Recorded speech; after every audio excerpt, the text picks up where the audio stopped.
오셨습니다. 주님의 은혜가 함께 하시기를 바랍니다. 그리고 함께 인사 나눠주시면 좋겠습니다. 이제 말씀을 듣는 시간입니다.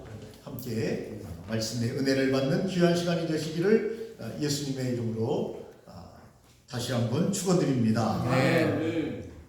여러분, 우리가 세상에 살면서 절망할 일이 얼마나 많습니까? 낙심할 일이 얼마나 많습니까? 힘들고 어려운 일이 얼마나 많습니까? 그런데 절망하지 않게 하소서, 절망하지 않게 하소서 하니까 절에서 왜 이렇게 좋아한대요? 절망하지 않게 하소서. 네. 사람들이 어디로 가야 돼요? 절로 가세요. 절로 가세요. 네? 교회로 가세요. 해야 되는데 절로 가세요. 한다고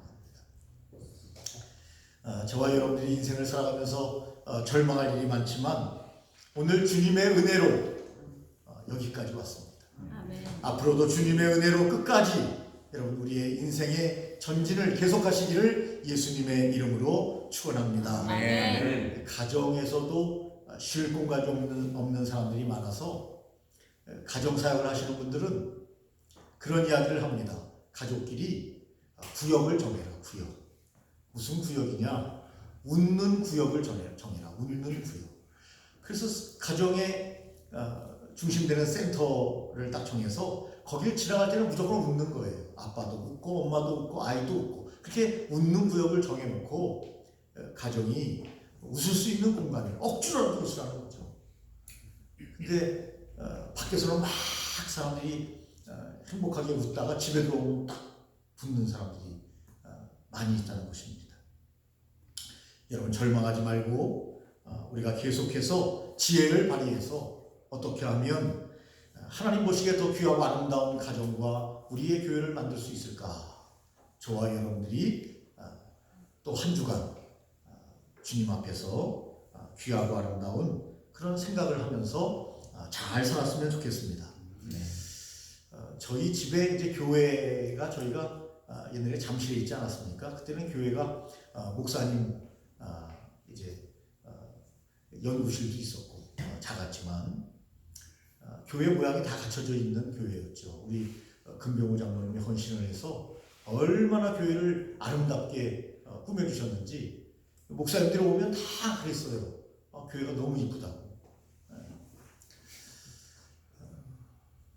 근데 이제 교회가 좀 어려워지면서 임대료가 너무 비싸서 제 책을 다 집으로 옮겨야 했습니다. 물론 집에도 또 책이 있었습니다. 특별히 어머니가 이제 혼자 쓰시니까 어머니 방에다가 책을 많이 갖다 놨습니다. 이 신학책을 옛날에 한 권 한 권 구입할 때는요, 사실 밥도 안 먹고 신학책을 산 거거든요.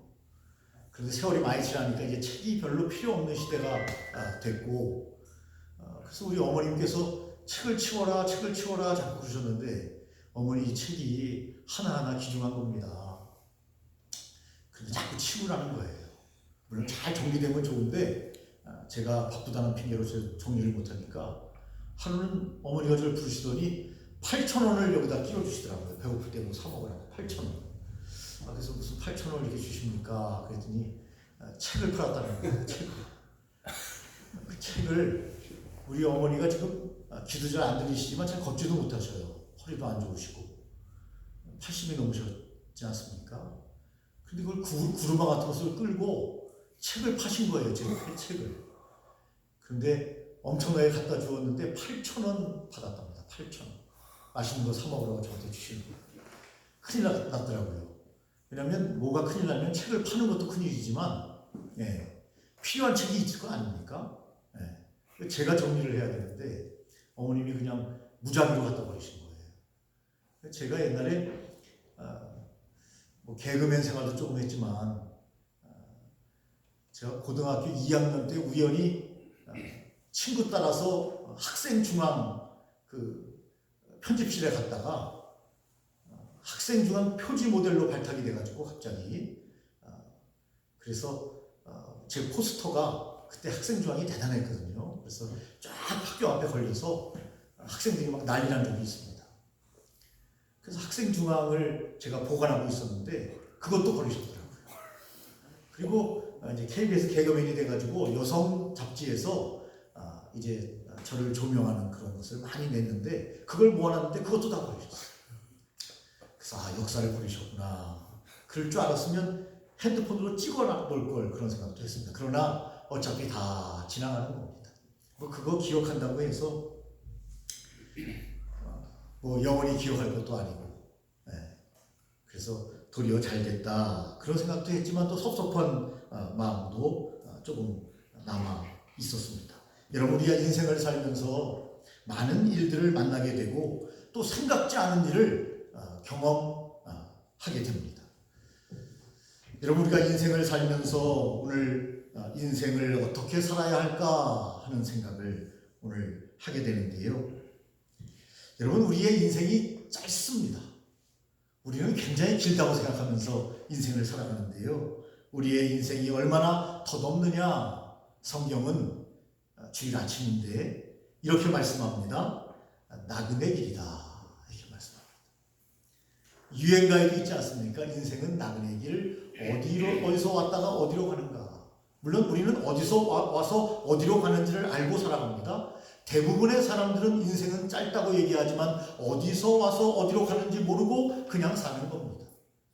오래만 살면 되겠다.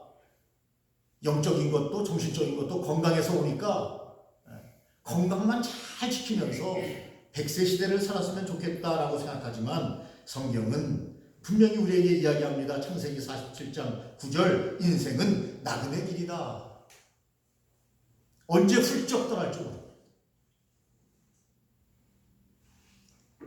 그래서 성경에 재미있는 표현이 있어요. 우리의 인생은요, 한 뼘 길이밖에 되지 않는다는 거예요. 한 뼘 길이밖에 되지 않는다.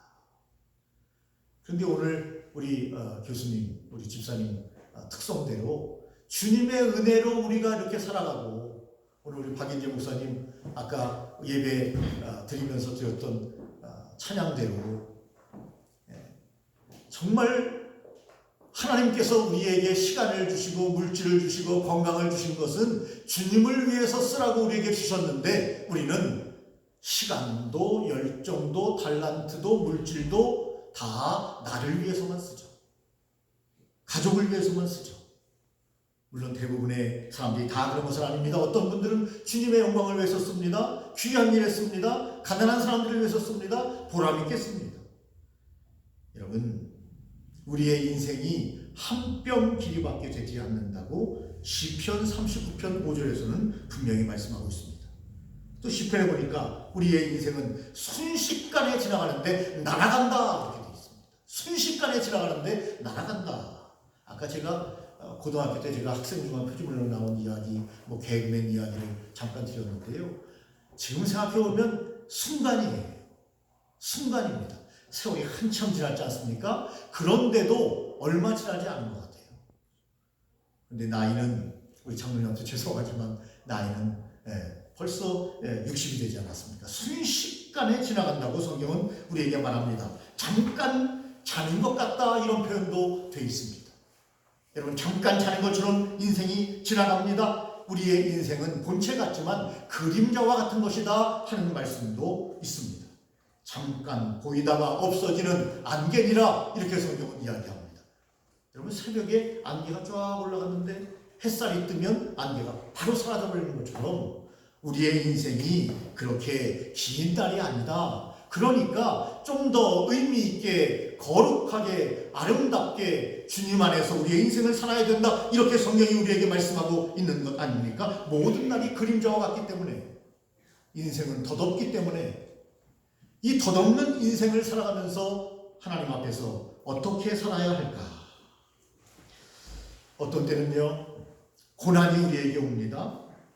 그런데 참 재밌는 것은 이 고난을 통해서 인생을 알게 됩니다. 질병과 답답한 일과 우겨쌈을 당하는 일을 통해서 우리가 인생을 배우게 된다, 인생을 알게 된다, 이렇게 성경은 우리에게 말씀하고 있습니다. 그래서 시편에 보니까 이해하지 못할 말씀이 있습니다. 고난 당하는 것이 내게 유익이라. 고난 당하는 것이 내게 유익이라. 왜냐하면 인생의 깊은 의미를 음미해 볼 수 있고 내 삶을 다시 한번 점검해 볼 수 있는 것은 잘 나갈 때, 기쁠 때가 아니라 고난의 때다.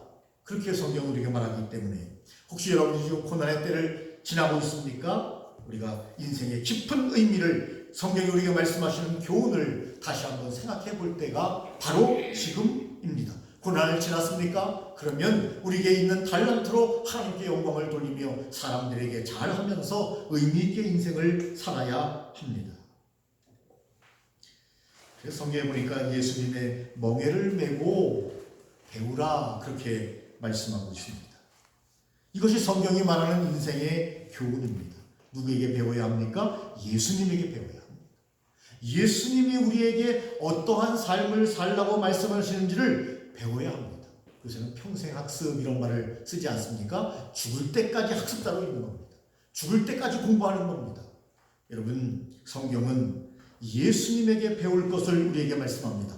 어떤 분들은 나 성경 다 알아, 이제 읽을 필요도 없어, 이렇게 말하는 분들이 있습니다. 그러나 하나님은 그때 시기마다 우리에게 말씀을 통해서 우리를 가르쳐 주십니다. 디다스코, 우리는 배워야 합니다. 주님께서 우리에게 주시는 말씀을 끊임없이 배워야 합니다. 그러니까 예수님 안에서 가르침을 받아야 된다 하는 말씀입니다. 그래서 오늘도 우리는 가르침을 받기 위해서 주 앞에 나왔습니다. 디모데는 우리에게 이렇게 말합니다. 배우고 확실한 일에 거하라. 배우고 확실한 일에 거하라. 그래야 우리의 인생을 잘 살 수 있다는 말씀입니다. 그러나 너는 배우고 확실한 일에 거하라. 너는 내가 누구에게서 배운 것을 알며 그렇게 여러분 말씀하고 있습니다. 여러분, 인생 금방 지나간다고 말씀드렸습니다. 어떻게 살아야 합니까? 첫째, 하나님 나라와 의를 구하며 살라고 성경은 우리에게 말씀하고 있습니다. 너희는 먼저 그의 나라와 그의 의를 구하라. 그리하면 이 모든 것을 너희에게 더하시리라. 이 모든 것을 너희에게 더하시리라. 제일 중요한 것이 뭡니까? 먼저 그의 나라와 그의 의를 구하는 삶을 살아야 합니다. 여러분, 전도는요, 교회당을 채우기 위해서 우리 교회도 많이 비어있지 않습니까? 2층도 비어있고. 여러분, 전도는 자리를 채우기 위해서 하는 게 아닙니다. 교회의 본질이 전도입니다. 교회는요, 전도하지 않으면 그 교회는 망합니다. 그 교회는 문 닫습니다. 하나님의 말씀을 계속 전할 수 없습니다. 그것이 본질이에요, 본질. 그 전도해야 여러분 계속해서 구원의 물줄기가 흐르게 됩니다. 계속해서 다음 세대가 있는 교회가 됩니다. 교회를 채우기 위해서 전도하는 게 아니라 교회의 본질이기 때문에 또 다른 사람을 제자로 삼고 구원의 여러분 길로 인도해야 되는 것이 교회의 본질 사명이기 때문에 교회는 끊임없이 여러분 전도해야 합니다. 전도자가 있어야 합니다. 전도에 힘쓰고 애쓰는 사람이 여러분 있어야 한다는 것입니다. 그런 사람이 없으면 그 교회는 망하게 되는 겁니다. 문 닫게 되는 겁니다. 여러분, 그래서 그들이 교회에 와서 목욕탕 교회라는 말이 있지 않습니까? 교회에 와서 말씀을 들으면서 우리의 때를 씻어내듯이 주일날 교회에 와서 하나님을 만나 우리가 새로운 그러한 주님의 세계를 경험하고 이 세상은 잠깐이니까 영원한 세계를 바라보면서 좀 더 의미 있고 하나님이 원하시는 삶을 살기 위해서 그런 사람들이 계속 교회에 와서 여러분 목욕을 하는 새로워지는 여러분 그런 교회가 되어야 한다는 것입니다. 이번 주에 어느 목사님을 만났는데 재밌는 해석을 해서 깜짝 놀랐습니다. 재밌는 해석이라기보다는 별로 기분이 안 좋은 해석을 하시긴 했습니다. 제 이름이 병득이니까 병을 얻는다. 뭐 그냥 한국말로 하면 그냥 뜻을 얘기하자고 병을 얻는다. 그리고 저를 보면서 기적의 사나이라는 거예요. 왜 기적의 사나이냐? 아니 태어나면서부터 병을 얻었는데 지금까지 살아있으니까 기적의 사나이라는 거예요. 참 재밌는 목사님이다 그런 생각을 했습니다. 그래서 제 이름 앞에 기적의 사나이 박병득 이렇게 적고 다니자는 거예요. 아니 병을 얻었는데 지금까지 살았으면 그 기적이 아니고 뭐냐? 좀 이름을 좀 잘 지어야지. 병득이가 뭐냐? 그분이 그렇게 이야기를 했습니다. 제가 제 이름을 진 것도 아닌데. 여러분, 우리가 인생을 살면서 여러 가지 일들을 만난다고 말씀을 드렸습니다. 여러분, 그런데 여러분 뭐 이름이 뭐 얼마나 중요하겠습니까? 물론 장명하는 분들은 굉장히 중요하다고 이야기하지만 저는 뭐 그렇게 중요하다고 생각하지는 않습니다. 여러분 인생에서 정말 우리가 구하고 어떻게 살아야 할 것을 성경은 우리에게 이름이 중요한 게 아니라 먼저 하나님의 나라와 의를 구하며 살 때 하나님께서 이 모든 것을 너에게 더하여 주신다고 여러분 말씀하고 있습니다. 그래서 우리 인생을 살아가면서 여러분 힘들지만 선을 행하고 살아야 합니다. 선을 행하고 살아야 합니다. 사람들이 그래요. 가톨릭 교인보다 개신교인들이 조금 더 못됐다는 거예요. 착하지 않다는 거예요. 왜냐하면 여러분 구원관이 달라요. 기독교가 본질은 맞아요. 여러분 하나님의 전적인 은혜로 오늘 찬양처럼 하나님의 전적인 은혜로 우리를 구원해 주셨어요. 십자가의 보혈로 아무것도 묻지도 않고 따지도 않고 그런 말도 있는데 그 주님의 은혜죠. 아무 우리의 공로 없이 주님이 구원해 주셨어요. 근데 가톨릭의 구원과는 좀 달라요. 우리 인간이 조금 참여한다는 거죠. 선하게 살면 하나님의 구원이 빨리 임하고 더 충만하게 임한다. 그러니까 우리가 여러분 악하게 살고 물론 내가 악하게 살아야겠다 이렇게 사는 사람은 세상에 아무도 없지만 그 가톨릭 교인과 비교하면 교리가 다르기 때문에 가톨릭 교인은 더 선을 많이 행하고 고아원을 돕고 고아들을 돕고 가난한 사람들 돕고 일상에서 선행을 많이 한다는 거예요. 개신교인들은 어차피 내가 구원받았고 하나님이 날 구원하실 건데 대충 살아도 나는 구원받았고 하나님의 자녀가 됐다. 이런 의식이기 때문에 선을 행하지 않는다는 거예요. 뭐 일리가 있는 해석이라고 생각을 합니다. 그러나 여러분 구원과는요 우리가 맞습니다. 하나님의 전적인 은혜로 여러분 인간이 선해야 얼마나 선할 수 있겠습니까? 그래서 선을 안 해야 된다는 말씀을 아닙니다. 성경은 분명히 선하게 살 것을 구원과는 상관이 없지만 구원받은 백성으로서 당연히 선을 선택하라고 우리에게 말씀합니다. 참아라 선을 행하라. 그러면 하나님의 영광과 존귀가 너와 함께할 것이다. 그렇게 말씀하고 있습니다. 그리고 오늘 여러분 요한복음 말씀해 보니까 썩을 양식을 위하여 일하지 말고 영생하도록 있는 양식을 위하여 하라고 성경은 분명히 말씀합니다. 여러분 영생하도록 있는 양식을 위해서 사시기를 예수님의 이름으로 축원합니다. 건강 잃으면 명예도 필요 없고 돈도 필요 없고 권력도 필요 없고 다 필요 없다고 하지 않습니까? 여러분 썩을 양식을 위하여 일하지 말라고 성경은 우리에게 말합니다. 여러분 이 양식을 예수님께서 우리에게 주신다는 거예요. 썩을 양식이 아니라 영생하도록 있는 양식을 누가 주느냐? 예수님께서 우리에게 주신다는 겁니다. 그러므로 너희는 수고하고 무거운 짐진자나 다 내게로 오라. 내가 너희를 쉬게 하리라. 그런 말씀을 우리에게 주셨습니다. 여러분 복음 안에는 자유가 있습니다. 요즘 제가 이 자유라는 말에 막 이렇게 꽂혔어요. 좀 더 자유롭게 살아야 되겠다. 뭐 방탕하게 산다는 이야기는 아닙니다. 자유. 어느 목사님을 배웠습니다. 고아들을 많이 돕는 분이에요.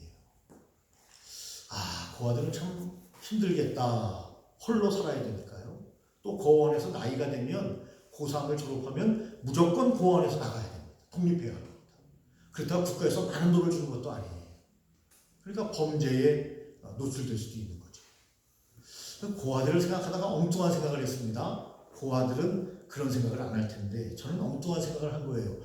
고아는 제 생각이에요. 참 자유롭겠다. 이런 생각을 했습니다. 고아는 누가 타치하는 사람도 없고 가족이 간섭하는 사람도 없고 고아는 참 자유롭겠다. 그런 생각을 하면서 고아들에게 좀 미안하지만 그래 나도 좀 자유롭게 살아야 되겠다. 여러분 복음 안에서 신앙 안에서 좀 더 자유함을 누리면서 곧 지나가는 세상인데 너무 우리가 얽매여서 여러분 사는 것이 아닌가. 물론 여러분 그것이 말씀드린 것처럼 막 자유롭게 산다고 해서 방종을 하고 타락한다는 삶이 아니라 일상의 삶을 살면서 순간순간 자유함을 누리면서 여러분 식사할 때도 제가 얼마나 밥을 빨리 먹는지 몰라요. 5분이면 다 먹어요 사실. 우리 교회에서 먹을 때는 천천히 먹어서 그렇지 5분이면 끝냅니다. 5분이면. 그런데 여러분 식사를요 1시간 정도 해야 한다고 합니다. 한 200번 정도 씹으면요 그렇게 좋다는 거예요. 위에도 좋고 몸에도 영양소가 잘 흡수돼요. 그런데 우리는 여러분 입에서 별로 일을 안 해요. 위가 알아서 해주니까. 그러나 여기서 충분히 씹어서 여러분 이 자유함을 누리는 사람은 1시간 정도 식사할 수 있는 사람이 아닌가. 그냥 삶에 뻗어서 뛰는 게 아니고 여러분 돈 따라간다고 여러분 부자 되는 게 아니라는 말이 있습니다. 돈이 나를 따라와야 되는 거죠. 좀 자유함을 가져야 된다는 걸 그런 말이 아니겠는가 이렇게 해석을 해봅니다. 여러분 열심히 돈 따라가다가 질병이 생깁니다. 여러분 힘든 일 만나고 고난을 만나게 됩니다. 돈 따라가지 말고 진리 안에서 참다운 자유를 누리면서 하루하루 행복하게 하나님께서 원하시는 하나님께 배우고 예수님께 배워서 선한 일을 하며 의미 있는 일을 하면서 하나님의 일을 하면서 하나님의 일은요 꼭 교회에만 매일 와 있는 게 하나님의 일이 아니죠. 하나님이 원하시는 일을 하는 거죠. 그 일을 하면서 우리의 삶을 살면 우리의 삶이 얼마나 보람이 있고 행복하겠는가. 요즘 드라마를 보면요 이 죽음을 슬픈 걸로 다루지 않는 드라마가 많습니다. 당신 3개월 남았습니다. 그냥 명랑하게 3개월을 살다가 죽는 거예요. 그런 드라마가 많아요 여러분 요즘.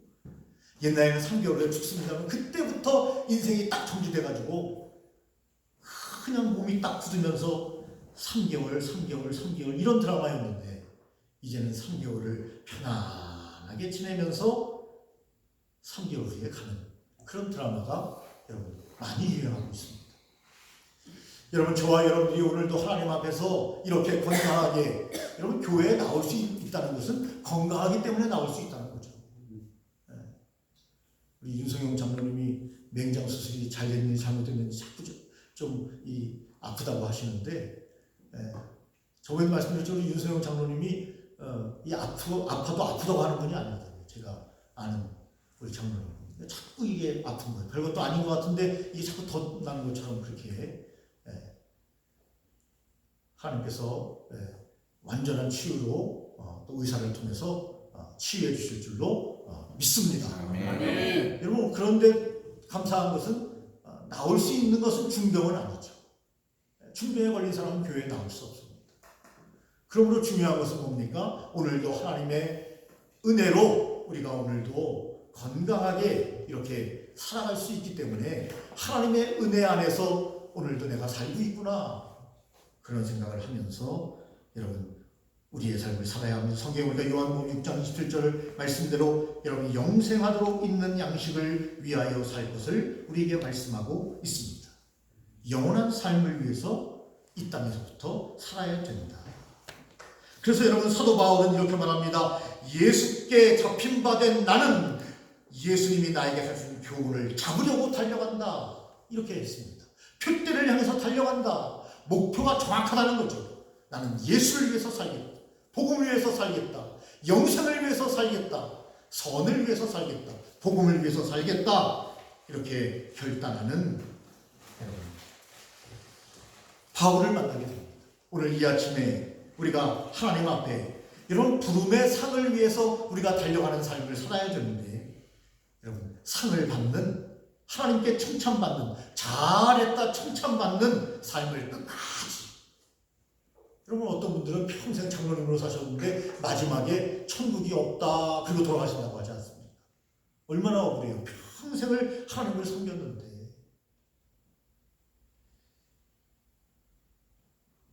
그래서 사도 바울은 또 이야기합니다. 나는 은혜의 복음을 증언하는 일을 가장 의미 있고 가치 있는 일로 안다.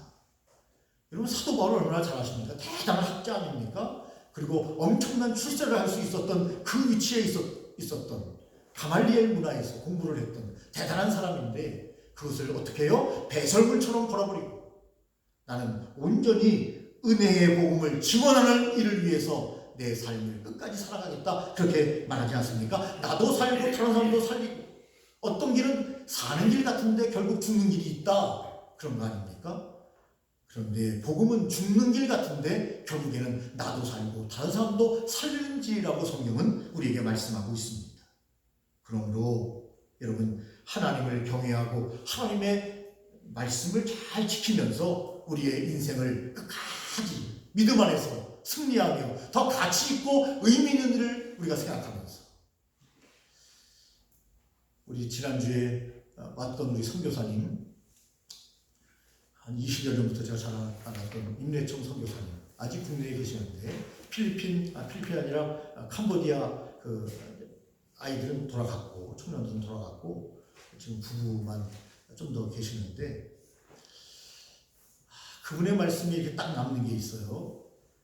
내일은 내가 어떻게 복음을 잘 전할까를 생각하며 잠자리에 든다. 그리고 눈을 떴을 때 오늘은 어떻게 내가 사람들에게 복음을 효과적으로 잘 전할까를 생각하며 하루를 시작한다. 여러분, 저와 여러분들이 더욱더 하나님 보시기에 귀와 아름답게 쓰임을 받고, 또 그러므로 말미암아 우리의 생애가, 남은 생애가 얼마가 될는지 아무도 알지 못하지만 의미 있고 귀하고 아름다운 생애가 되시기를 예수님의 이름으로 축원합니다.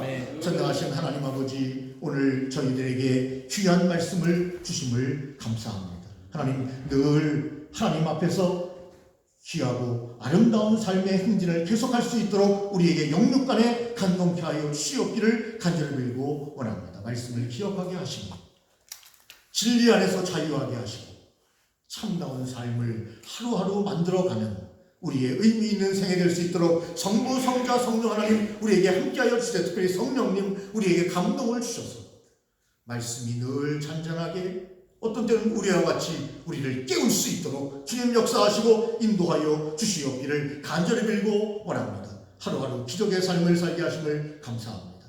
이 귀한 삶 잘 이어갈 수 있도록 인도하여 주시고, 하나님 아버지, 우리의 육체가 건강해야 우리의 영도, 우리의 정신도 맑아져서 더욱더 귀한 삶을 감당할 수 있사오니, 이 시간 우리 성도님들의 아픈 부위마다 주님께서 함께하여 주셔서 주님께서 십자가에서 승리하신 것처럼 모든 질병도 다 주님께서 극복하시고 우리에게 영육간의 구원을 허락하여 주신 것처럼 이 시간 구원을 허락하여 주셔서 질병은 떠나가고 하나님의 영광이 임하는 귀한 성도들 다 될 수 있도록 인도하여 주시옵기를 간절히 빌고 원합니다. 하나님 만져주시옵소서. 하나님 치유하여 주시옵소서. 새롭게 하여 주시옵소서. 주님의 성령님 저희들에게 이 시간도 함께하여 주시옵기를 간절히 빌고 원합니다. 예수 그리스도의 이름으로 질병은 다 떠나가게 하시며 영광의 주님을 찬양하는 귀한 삶 다 될 수 있도록 이 시간 주님이 역사하여 주실 줄로 믿습니다. 하나님의 놀라운 기적을 맛보는 이 아침 될 수 있도록 하나님 역사하시고 인도하여 주시옵소서. 주님께 우리의 인생을 맡겨드리옵고 예수님 이름으로 기도 올리옵나이다. 아멘. 아멘.